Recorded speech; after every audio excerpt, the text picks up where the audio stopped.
March 16, 1521, when Philippines was discovered by Magellan.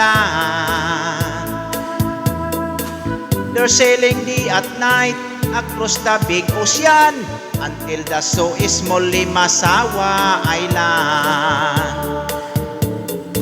Magellan landed in Limasawa at noon. The people met him very welcome on the shore. They did not understand the speaking they have done, because Kastila gid at waray-waray man. When Magellan landed in Cebu City, Raha Humabon met him, they were very happy. All people were baptized and built the Church of Christ, and that's the beginning of our Catholic life. When Magellan visited in Mactan to Christianize them everyone, but Lapu-Lapu met him on the shore and dragged Magellan to go back home. Then Magellan got so mad, order his men to come up floods.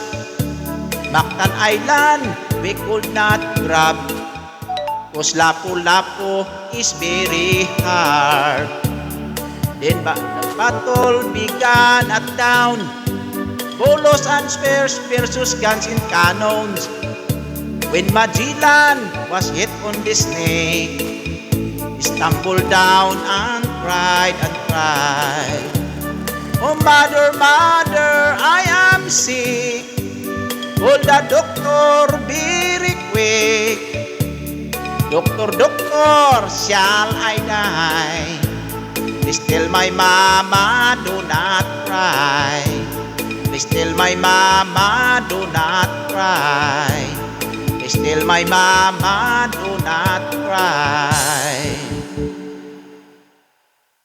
Thank you po, thank you.